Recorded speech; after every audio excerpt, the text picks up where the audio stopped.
I am Audrey Thompson, 32, and 3 hours ago I became the owner of my family's century-old manufacturing empire. Still working from home, my father Gerald mocked across our Thanksgiving table, eyeing my casual attire with disdain. I simply nodded, feeling my phone buzz in my pocket.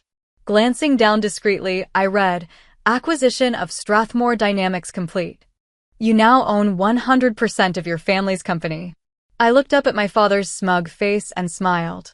He had no idea what was coming.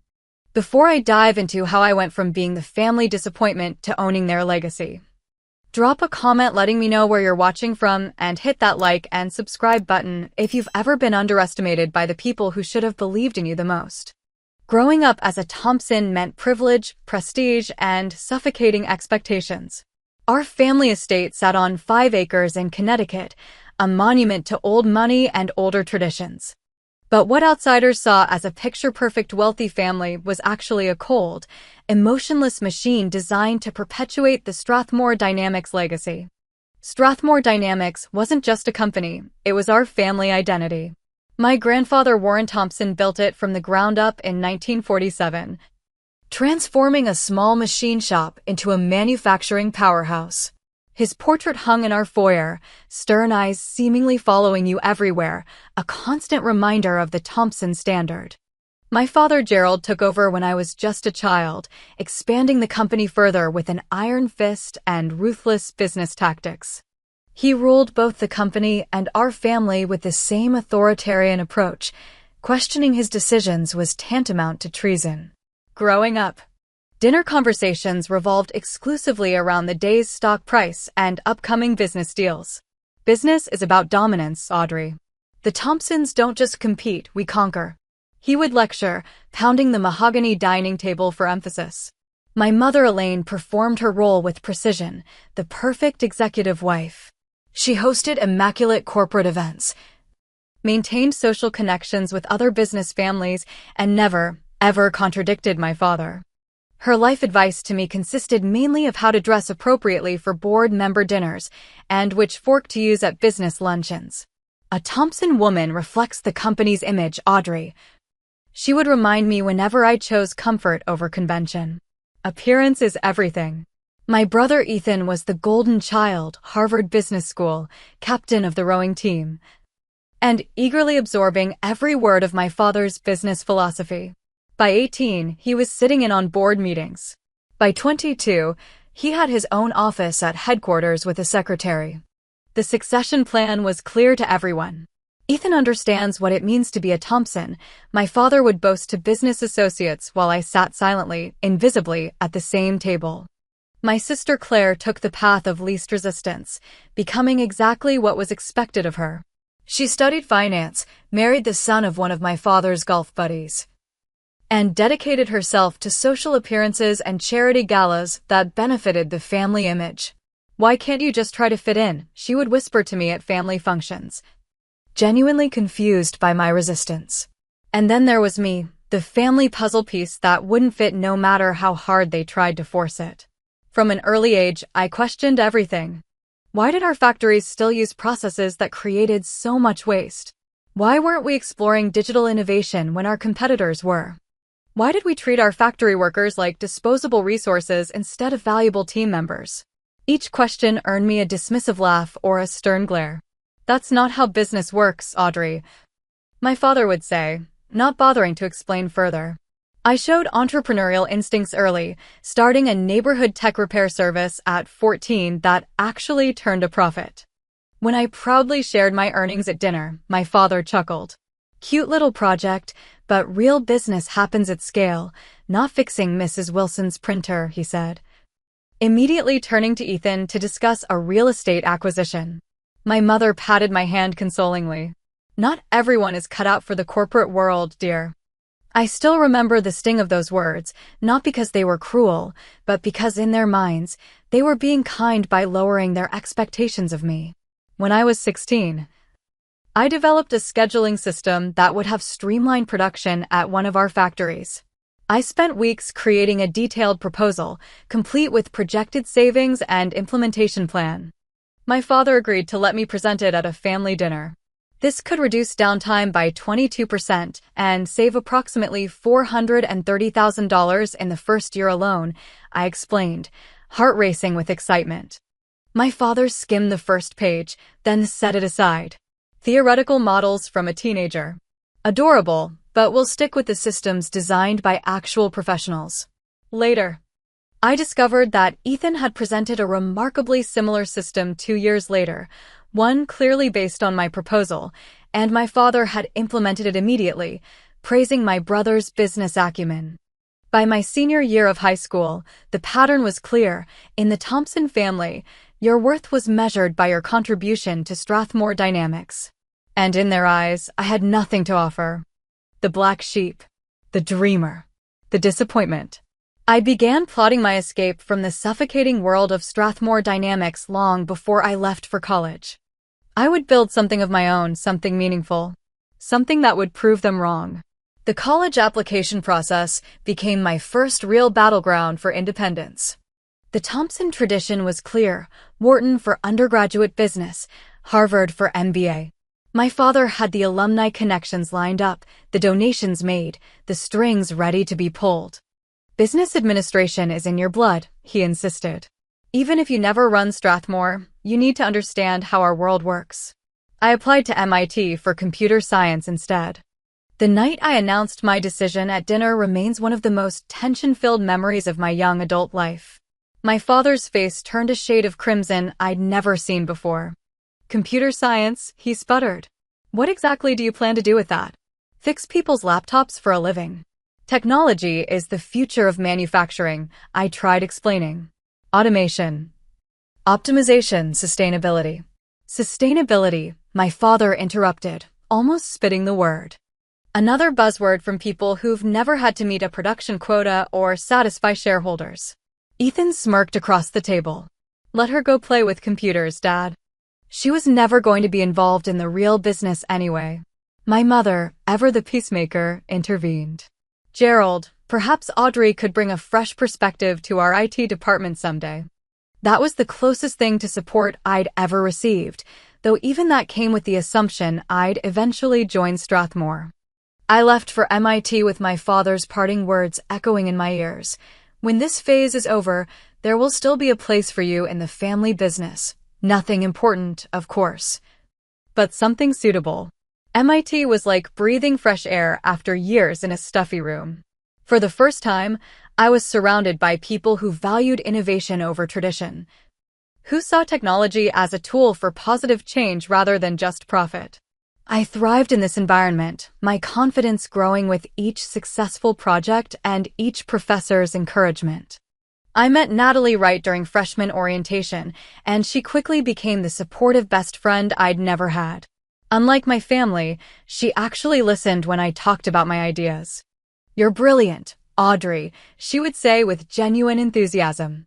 The way you connect business problems with tech solutions, it's like you speak both languages fluently. During sophomore year, I landed an internship at Green Tech Innovations, a startup focused on creating efficiency solutions for manufacturing. My boss, Margaret Foster, became the mentor I'd always craved.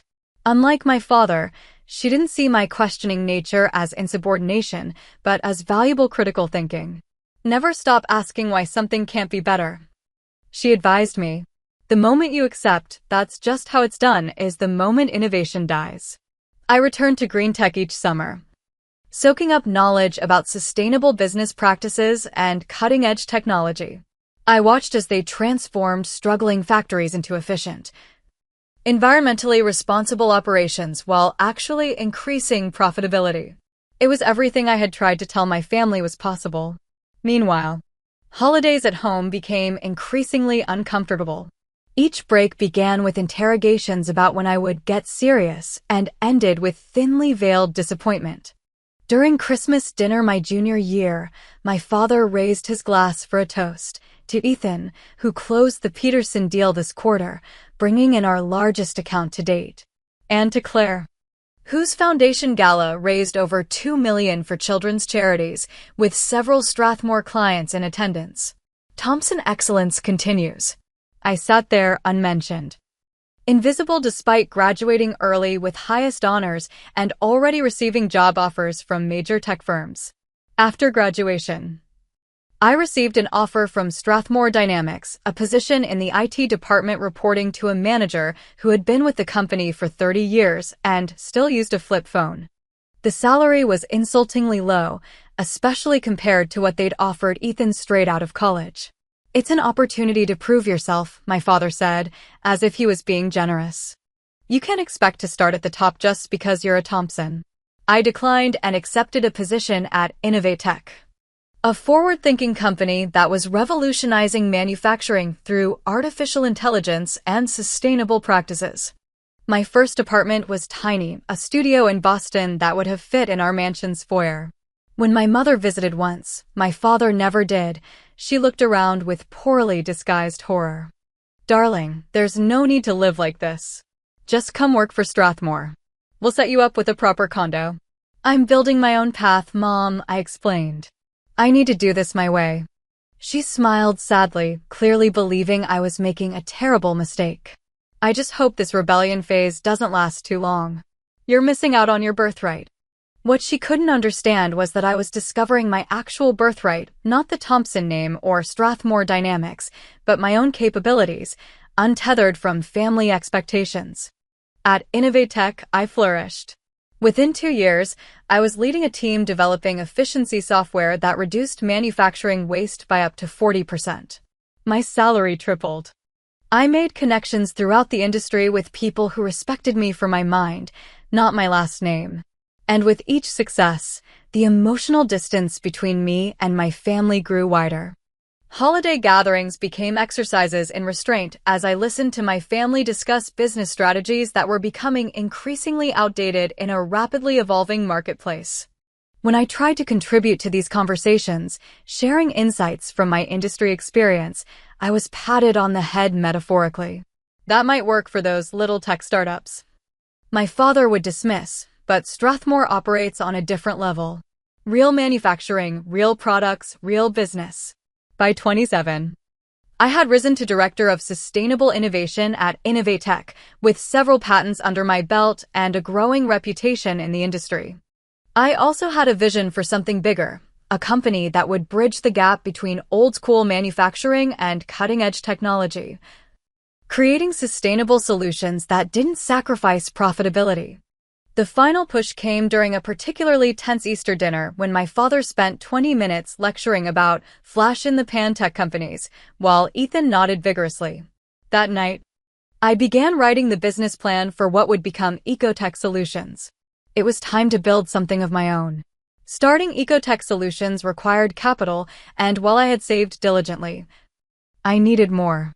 Fortunately, my grandmother Ruth had left me a modest inheritance when she passed, the only family member who seemed to believe I might forge my own path. She had secretly encouraged my independence, having been something of a rebel herself in her youth before being absorbed into the Thompson machine through marriage. "You remind me of myself before I learned to stay quiet," she once whispered to me. Don't make my mistake. I used her $250,000 bequest as seed funding and moved into an even smaller apartment to stretch my runway. My dining table became my office, my bed my conference room. 18-hour days became my norm as I developed the initial software platform while simultaneously building business connections. When my family learned about my little project, the mockery began in earnest. "Audrey's playing entrepreneur now," Ethan announced at Thanksgiving that year. "How adorable. What exactly does your company do again?" my father asked, his tone making it clear he didn't consider it a real company at all. I explained our mission: creating integrated software-hardware solutions that helped traditional manufacturing companies transition to sustainable practices while improving efficiency and reducing costs. "So basically, you're selling fancy spreadsheets to factories," my brother summarized with a smirk. "Actually, our first product increased production by 32% at Wilson Manufacturing while reducing their carbon footprint by 28%, I countered. My father waved his hand dismissively. "Wilson is a tiny operation. Try implementing something like that at Strathmore's scale. It's fantasy." "I'd be happy to put together a proposal," I began. Strathmore doesn't need saving. Especially not by unproven technology, he interrupted. We've survived for 3 generations doing things our way. Those early years were brutal. For every client success, there were dozens of rejections. For every step forward, the market or regulations or unexpected challenges would push me 2 steps back. I maxed out my credit cards, skipped meals, and once had to choose between paying rent and making payroll for my first 2 employees. I chose payroll and slept in my office for 3 weeks. Daniel Hayes joined me 6 months in, becoming my business partner and operations director. We had worked together at Innovatech, and he believed in my vision enough to take a 70% pay cut and work for mostly equity. The way you combine practical business solutions with environmental responsibility is revolutionary, he said. Traditional manufacturing is heading for a cliff. And you're building them a bridge. They just don't know they need it yet.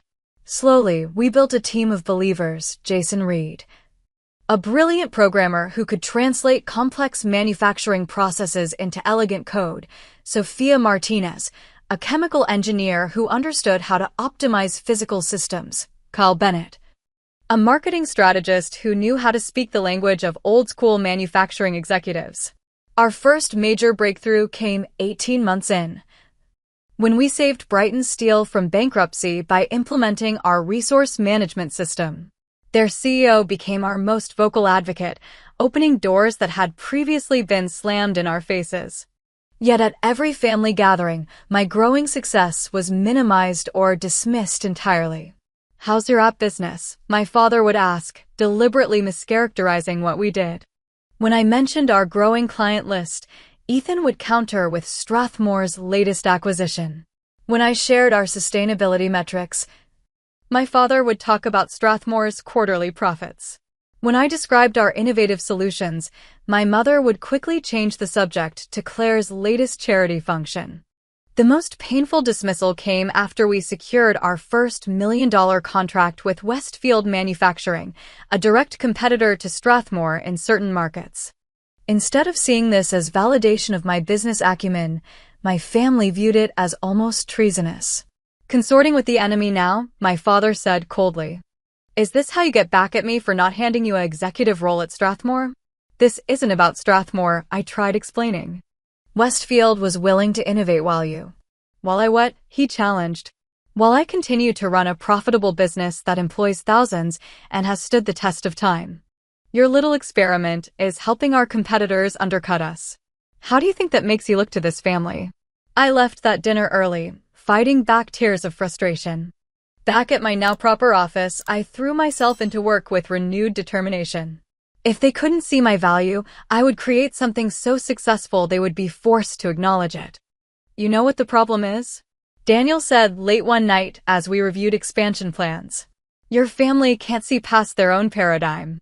To truly disrupt an industry, you have to think outside its established patterns. That's why outsiders often create the most revolutionary changes." He was right. My outsider perspective, so long considered a weakness in my family, was actually my greatest strength.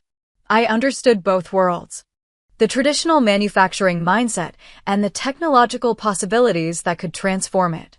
Over the next 2 years, Ecotech Solutions grew exponentially.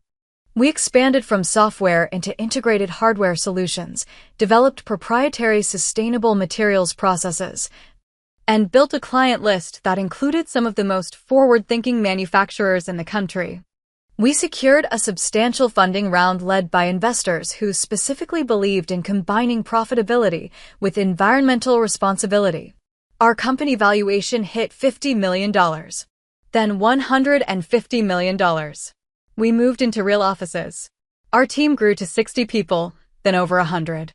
Through it all, my family's attitude barely shifted. When I was featured in Business Innovators magazine, my father glanced at the article and remarked, "Nice publicity. Let's see if you're still around in 5 years." Ethan was more directly hostile. Anyone can look good during an economic boom and with investors' money. The real test is longevity and operating without training wheels. What they didn't know, what I had begun to hear through industry channels, was that Strathmore Dynamics was facing significant challenges. Their refusal to adapt was finally catching up to them in a marketplace that increasingly valued sustainability and technological integration. The first public signs of Strathmore's troubles appeared about 3 years into my ecotech journey.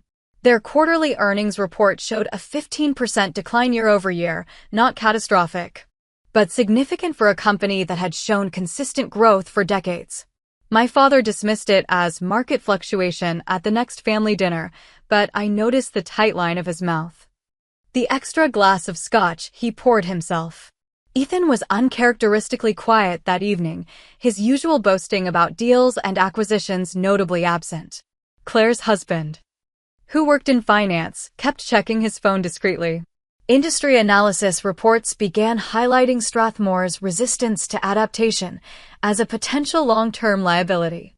New environmental regulations were increasing their compliance costs while competitors, some using ecotech solutions, were meeting these challenges more efficiently.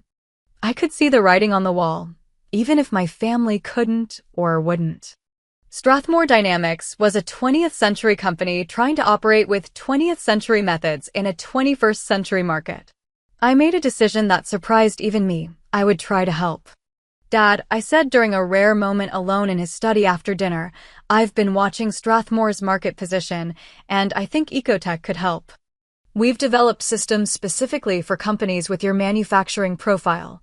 He cut me off with a dismissive wave. Audrey, I appreciate that your little company is doing well in its niche. But Strathmore doesn't need saving. We've weathered market fluctuations for nearly a century. This isn't just a fluctuation, I persisted. The entire industry is transforming. Sustainability isn't just about environmental responsibility anymore. It's about economic survival. Our systems could reduce your production costs by at least 30% while bringing you into compliance with the new regulations before they fully kick in. My father's expression hardened. So now you're an expert on my business? The business you walked away from? The business you've never spent a day actually running? I'm not claiming to be an expert on Strathmore specifically, I said carefully, but I am an expert on manufacturing technology and sustainability implementation. We've helped dozens of companies, smaller companies, different companies, not legacy operations like Strathmore. He stood up, signaling the conversation was over. When you've run a business for more than 5 minutes, perhaps I'll consider your advice. Until then, focus on your own affairs and leave Strathmore to those who understand it. I left his study feeling a complex mix of emotions, frustration, concern, and a strange sense of foreboding. I had genuinely wanted to help, but his pride wouldn't allow it. Meanwhile, ecotech continued its ascent. We secured a major round of funding from Greenfield Ventures, a prestigious VC firm specializing in sustainable technology. Our valuation hit $500 million. We expanded internationally, opening offices in Germany and Singapore. Industry awards and recognition poured in. Richard Palmer, a board member at Strathmore who had always been friendly to me, reached out for lunch one day, away from my family's eyes and ears. He was candid. Your father won't admit it, but Strathmore is in trouble, Audrey. The company has taken on significant debt to maintain the appearance of growth. 3 of their major clients are considering non-renewal of contracts. The new manufacturing facility in Michigan is hemorrhaging money due to outdated processes. Why are you telling me this? I asked, though I suspected I knew. Richard looked at me steadily. Because you might be the only person who both understands what needs to be done and cares enough about the Thompson legacy to do it. Your father and brother are too entrenched in their ways to see the necessary changes. I've offered help, I said. They're not interested. They might not have a choice soon. He replied grimly. There's talk of seeking outside investors or even selling if things don't improve in the next 2 quarters. The news hit me harder than expected. Despite everything, Strathmore was still my family's legacy, my grandfather's creation, the source of our name's reputation. The thought of it failing or being sold to some corporate raider who would strip its assets and fire loyal employees was painful. At the next family gathering, my mother's birthday, I could see the strain more clearly. My father looked older, the lines in his face deeper. Ethan was drinking too much. his usual cockiness replaced by a brittle defensiveness. Even Claire seemed subdued. During dinner, I made one more attempt. "I've been reading about the new regulations affecting the manufacturing sector," I began cautiously. "Here we go," Ethan muttered. I ignored him. Many companies are struggling with compliance costs, but there are solutions that can actually turn these challenges into opportunities for modernization and efficiency. My father's knuckles whitened around his fork. "Audrey, not everyone believes in sacrificing profit for fashionable environmental concerns." "That's just it," I pressed. "The solutions I'm talking about increase profitability while achieving compliance. It's not an either-or proposition anymore." "Is this another pitch for your company's services?"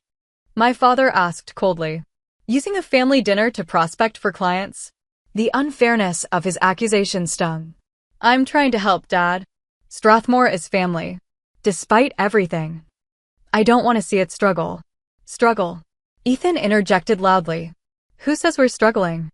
We just signed the Davidson contract last week." I knew from industry sources that the Davidson contract had been significantly smaller than anticipated and came with terms that favored the client heavily, a sign of Strathmore's weakened negotiating position. "I'm glad to hear that," I said carefully. "But if you ever want to discuss how integrating sustainable technology could help Strathmore's bottom line, I'm always available. We'll be sure to call if we need advice on how to run the company that's been successful since before you were born," my father said with finality, effectively ending the conversation. 2 weeks later, Richard called me again. "They're looking for buyers, Audrey." Quietly, but actively. "Your father would rather sell Strathmore than admit it needs to change." That night, I sat alone in my apartment, staring at the financial reports and industry analyses I'd gathered on Strathmore Dynamics. The company was still valuable, its client relationships, manufacturing facilities, and brand reputation had worth beyond its current management problems. With the right leadership and technological integration, it could thrive again. A plan began forming in my mind, audacious, perhaps even outrageous, but potentially perfect. What if Ecotech Solutions acquired Strathmore Dynamics? I would need to move carefully. If my family knew I was the buyer, they would reject the offer out of hand, regardless of its merits. I would need to work through intermediaries. Perhaps a holding company that obscured my involvement until the deal was done. It would be the ultimate proof of what I had been trying to tell them for years. That my vision for manufacturing's future was not just viable but necessary. It would save Strathmore, protect its employees, and finally force my family to acknowledge that I had been right all along. The ethical questions troubled me. Was this about helping Strathmore or proving a point? Was I seeking to save my family's legacy or exact some form of revenge? Could I separate my business judgment from my emotional history? After days of soul-searching and lengthy discussions with Daniel and our leadership team, I concluded that my motivations, while complex, were ultimately sound. Strathmore was a good acquisition target for Ecotech on purely business terms. That my personal history with the company added an emotional dimension didn't invalidate the business logic. The decision made, I began putting the pieces in place for what would become the most audacious move of my career. By our 5th year, Ecotech Solutions had transformed from my little project into an industry powerhouse. We employed over 300 people across 3 continents. Our client list included manufacturing giants that had once seemed untouchable. Our technology was reducing industrial waste by millions of tons annually while simultaneously increasing profitability for our partners. We had moved beyond software into integrated hardware solutions, developing proprietary systems that modernized existing manufacturing equipment at a fraction of replacement costs. Our sustainability consulting division was helping companies navigate the increasingly complex regulatory environment, not just as a compliance issue, but as a competitive advantage. Personal success followed professional. I moved from my tiny apartment into a comfortable condo, nothing ostentatious, but a far cry from the days of sleeping in my office. I was invited to speak at industry conferences, profiled in business publications, even approached about writing a book on sustainable manufacturing. The failure my family had predicted was now a respected industry leader. Throughout this growth, I maintained the values that had driven me from the beginning. We paid living wages to all employees, from janitors to executives. We practiced the environmental responsibility we preached. We turned down clients who only wanted to greenwash their image without making substantive changes. Anthony Blake, CEO of rival firm Tech Manufacture, once remarked at an industry event, "What makes Thompson dangerous is that she actually believes this sustainability stuff. She's not just following market trends, she's creating them from conviction." I took it as the compliment it was intended to be. Meanwhile, information about Strathmore's deterioration continued to reach me through various channels. Their stock had dropped 40% over 18 months. They had closed one manufacturing facility and laid off hundreds of workers. Major clients were jumping ship to competitors who offered more advanced, sustainable solutions. Richard Palmer kept me updated on the increasingly desperate attempts to save the company. "They've brought in 3 different consulting firms, but your father rejects any suggestion that requires fundamental change.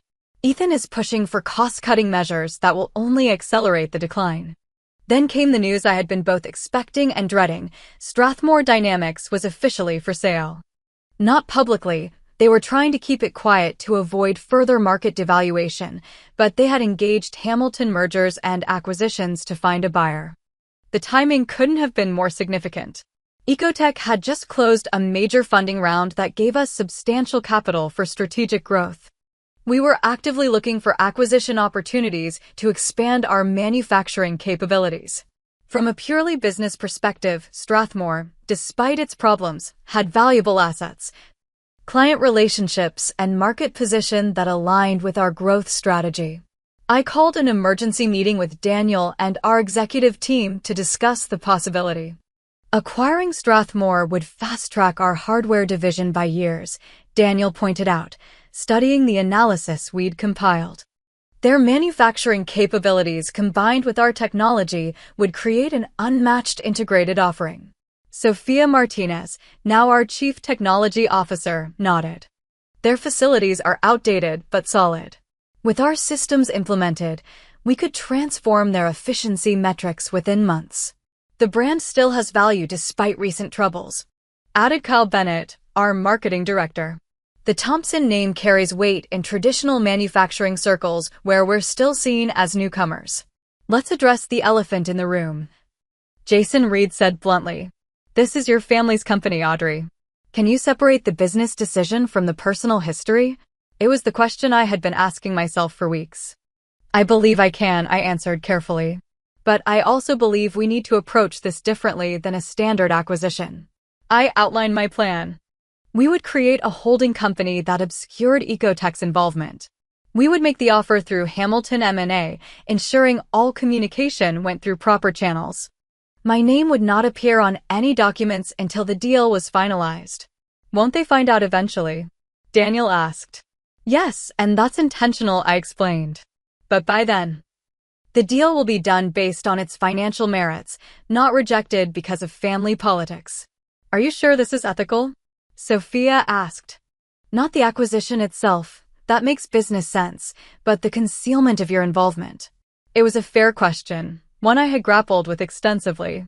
In a normal acquisition, no, it wouldn't be. But this situation is unique. My family would reject any offer for me out of hand, regardless of its benefits to Strathmore, its employees, and its shareholders. By removing my name temporarily, I'm ensuring the offer is evaluated on its actual merits. After hours of discussion, we reached consensus. Ecotech would pursue the acquisition of Strathmore Dynamics through a holding company, with my involvement revealed only after the deal was finalized. The next weeks were a whirlwind of financial analysis, due diligence, and strategic planning.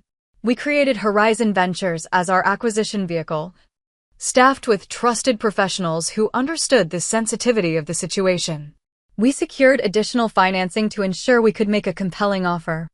We developed detailed plans for integrating Strathmore's operations with our technology. Hamilton M&A reported that several other companies were interested, but most were private equity firms known for dismantling acquired companies and selling off the pieces.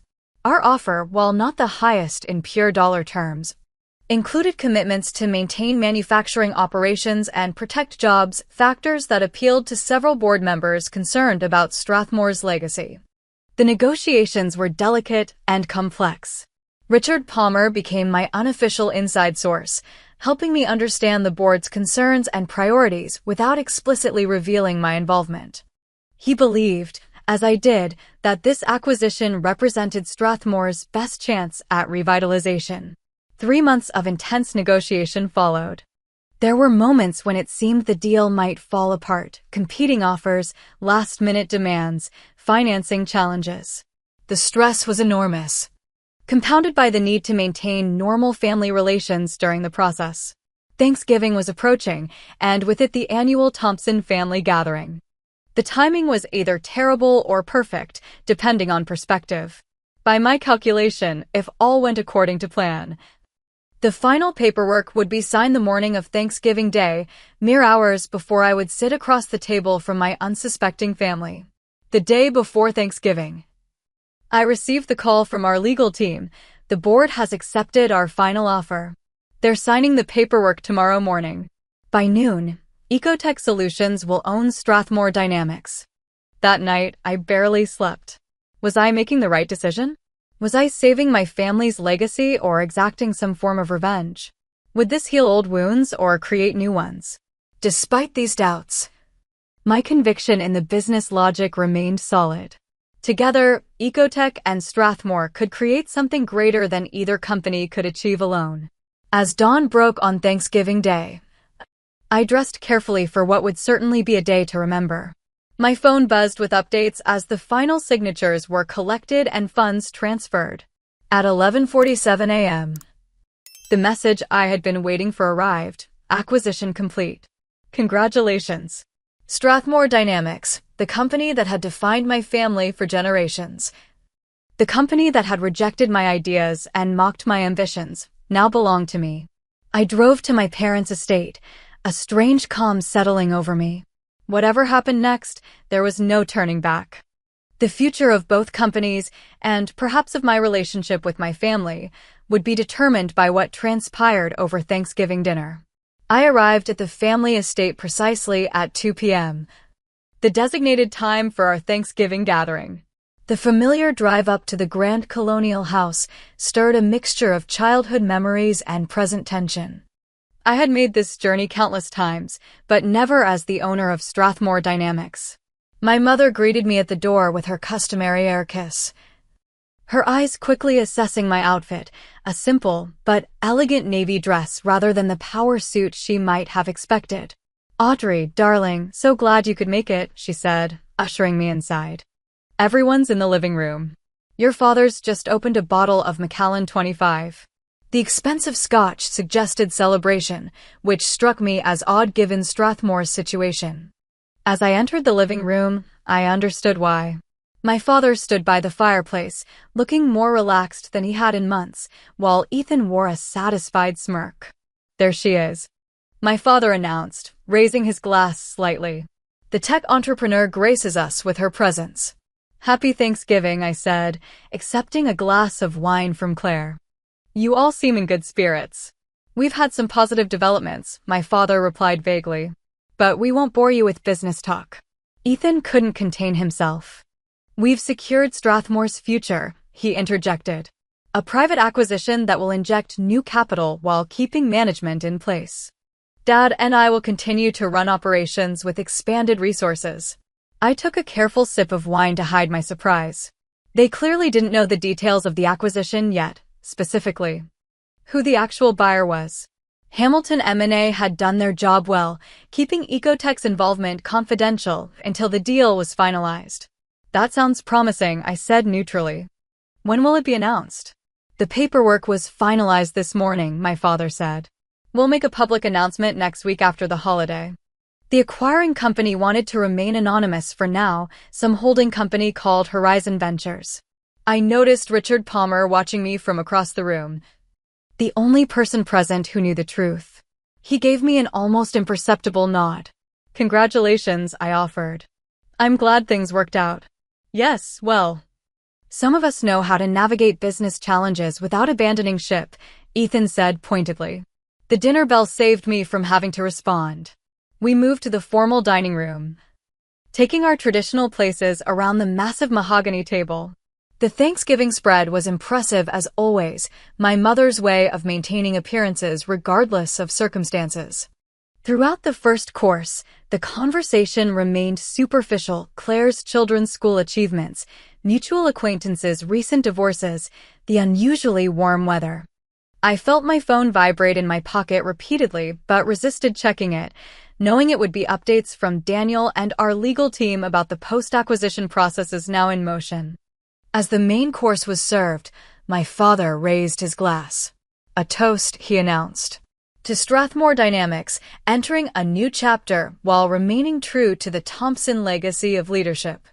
The irony was almost too much to bear, but I raised my glass with the others.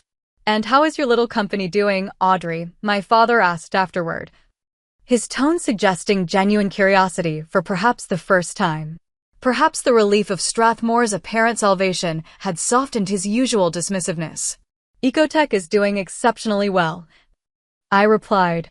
We've had a significant expansion recently, actually. Oh?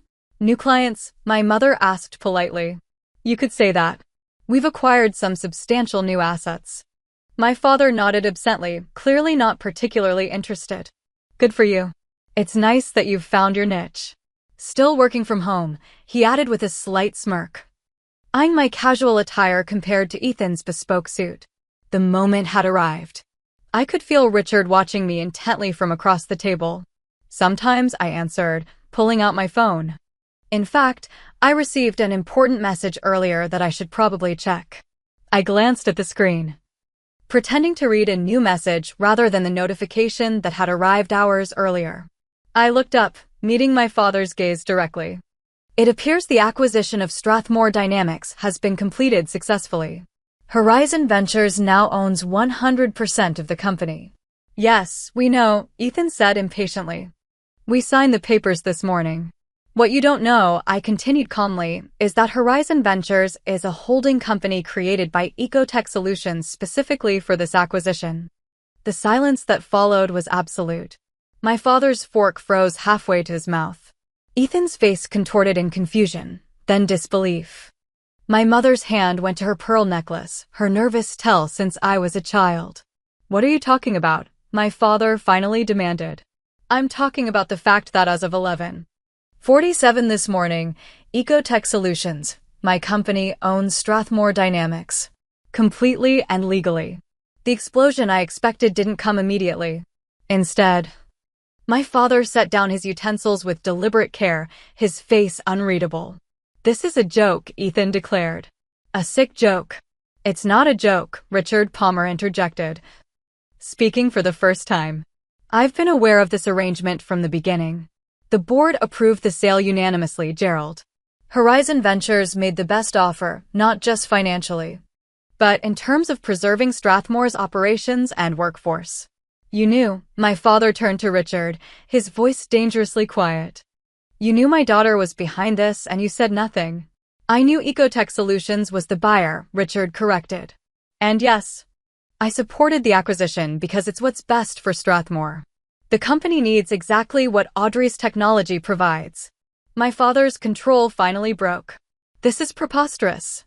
A hostile takeover by my own daughter? I won't allow it. It's not a hostile takeover, I said evenly. It's a completed acquisition, approved by your board, with contracts signed by you personally this morning. Strathmore is now a subsidiary of Ecotech Solutions.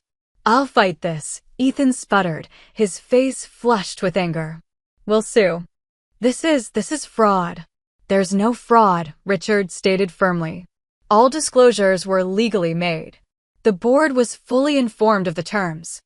The fact that you didn't investigate the buying company more thoroughly is unfortunate, but not a legal basis for challenging the sale. My mother, who had remained silent, finally spoke. Audrey, why would you do this? Why this deception? It was the question I had been preparing to answer. Would you have considered my offer if I had made it openly? I asked. Would you have even taken the meeting, let alone evaluated the proposal on its merits? My father's silence was answer enough. I did this because Strathmore is failing under your management. I continued, my voice steady despite my racing heart. Not because you lack business acumen, but because you've refused to adapt to a changing world. I watched you reject innovation, dismiss sustainability as a passing trend, and cling to outdated methods while your competitors evolved. And you think you can do better? My father challenged. You, who've never worked a day in traditional manufacturing. That's exactly why I can do better, I replied. Because I'm not bound by how things have always been done. I understand both worlds, traditional manufacturing and cutting-edge technology. Ecotech has proven that these approaches can be integrated successfully. We've done it for dozens of companies already. So this is your revenge, Ethan said bitterly. For us not worshipping your precious ideas. This isn't about revenge, I said. Though I acknowledged to myself that personal vindication was at least part of my motivation. It's about saving Strathmore.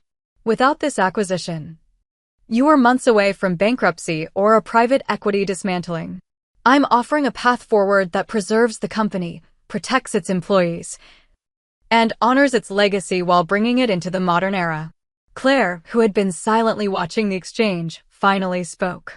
What happens now? To the company? To us? It was the most practical question anyone had asked, and I was grateful for it.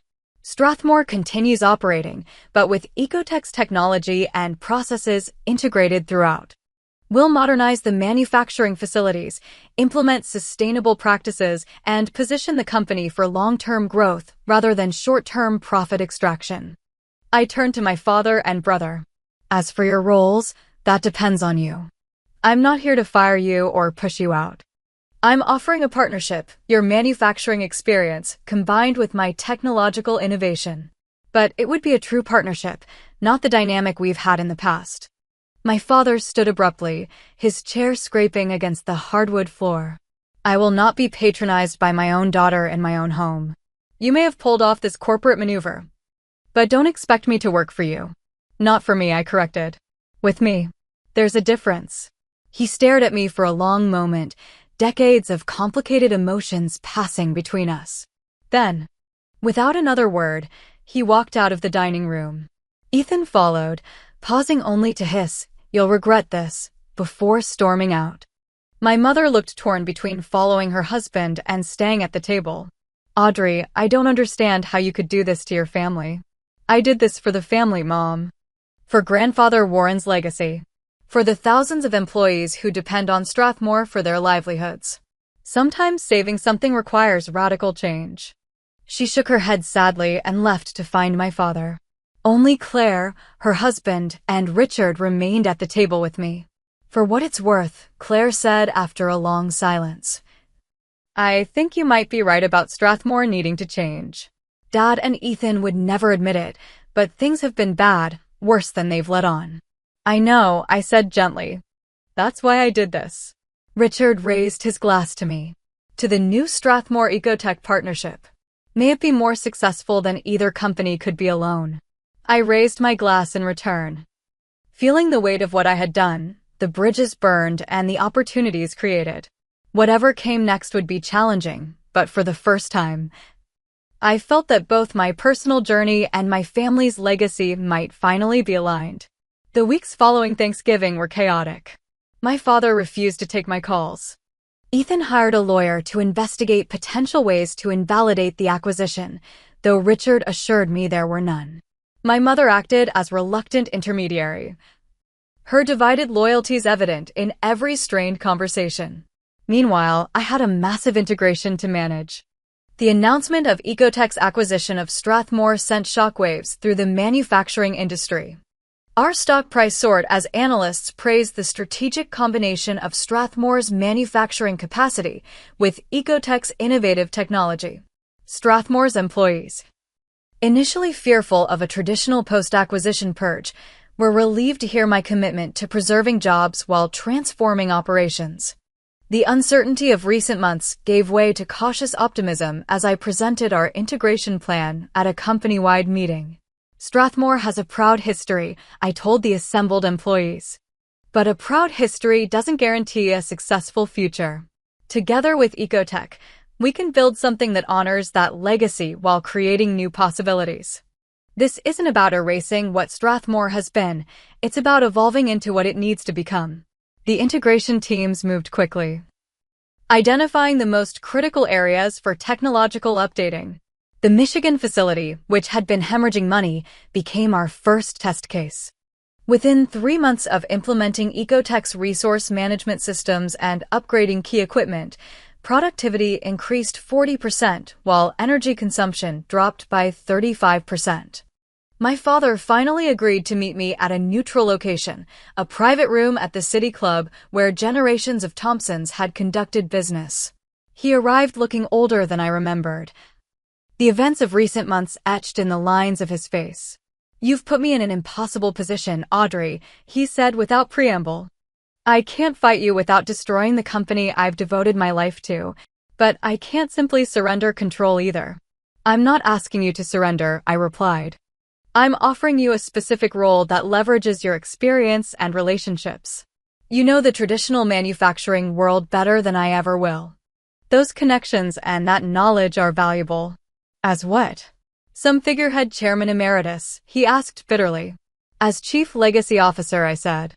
"Responsible for maintaining key client relationships, preserving the institutional knowledge that makes Strathmore unique, and ensuring that as we modernize, we don't lose the core values that built the company." He looked skeptical. "And actual authority?" "Defined areas of authority, yes. Not unilateral control, but not ceremonial either. Real input on strategic decisions, particularly regarding long-standing clients and partners." He considered this, swirling the scotch in his glass. "And Ethan?" This was more delicate. My brother's resistance had been more aggressive than my father's, his threats more explicit. "Ethan needs to decide if he can adapt to the new reality. If he can, there's a place for him overseeing traditional manufacturing operations. If not..." I left the sentence unfinished. My father nodded slowly. He's always been more rigid than me, more certain of his rightness. Like looking in a mirror sometimes. It was the closest thing to self-awareness I'd ever heard from him. "Will you consider my offer?" I asked. "I'll think about it," he said, which from Gerald Thompson was practically a yes. Ethan's decision took longer. After exhausting his legal options and realizing the acquisition was irreversible, he disappeared to his lake house for 2 weeks. When he returned, he requested a formal meeting at the Strathmore headquarters. I prepared for confrontation, but was surprised when he arrived with a presentation outlining a hybrid manufacturing model that combined some of Ecotech's innovations with Strathmore's traditional strengths. "I still think you went about this all wrong," he said bluntly. "But I've spent my life preparing to lead Strathmore. I'm not walking away just because the company structure has changed." His proposal had merit, showing more adaptability than I had given him credit for. We negotiated a role as Chief Operating Officer of Manufacturing, reporting to Daniel as overall COO but with substantial autonomy over his division. Claire, surprisingly, asked to join the newly formed Sustainability Communications Department, bringing her foundation experience and social connections to help position the new Strathmore Ecotech entity with traditional clients who might be skeptical of our integrated approach. Even my mother found a role, hosting events that helped bridge the cultural gap between the old-school manufacturing executives and the tech-oriented innovators now working together. The transformation wasn't always smooth. There were heated arguments about implementation timelines, resistance from middle managers comfortable with old methods, and occasional sabotage attempts from those who feared change. But the financial results spoke for themselves. Within the first year, the combined company's profitability increased by 28%, while our environmental impact metrics showed improvements across every category. More personally satisfying was watching the cultural evolution. Engineers from Ecotech collaborating with veteran manufacturing experts from Strathmore, each learning from the other. Young programmers excited to see their code translated into physical production improvements. Factory floor workers embracing technology that made their jobs safer and more efficient. The most profound change came in my relationship with my father. Our weekly strategy meetings, initially tense and formal, gradually evolved into more open exchanges. He began to acknowledge the value of the innovations I brought, while I gained appreciation for the deep industry knowledge he possessed. 6 months after the acquisition, he stopped by my office unannounced. I had taken his old space, but had completely redesigned it, replacing the dark wood and leather with a bright, open concept that included a small innovation lab where we tested miniature versions of factory floor improvements. "I wouldn't have done it this way," he said, looking around the transformed space. "I know," I replied, bracing for criticism. But he continued unexpectedly, "I can see how it works for what you're building. Different times, different approaches." Coming from Gerald Thompson, this was the equivalent of a standing ovation. Later that same week, at a major industry conference, I overheard him talking to Anthony Blake, my former rival who had once called me dangerous. "My daughter sees things differently than I do," my father was saying. "Took me too long to realize that different didn't mean wrong. She's building something I couldn't have imagined, but maybe that's exactly what was needed." Anthony noticed me listening and smiled knowingly. The student becomes the teacher? My father turned, seeing me for perhaps the first time not as his rebellious daughter, but as a business leader in my own right. "More like old and new finding a way forward together," he replied. That night, I reflected on the journey that had brought me here. From the family disappointment to the owner of the family legacy. From being dismissed to being respected. The satisfaction wasn't in proving them wrong, though that element certainly existed. The deeper fulfillment came from transforming Strathmore into something that could thrive in a changing world while preserving what was valuable from its past.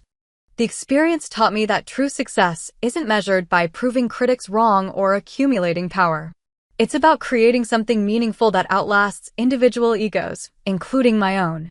My grandfather had built Strathmore to manufacture products that improved people's lives.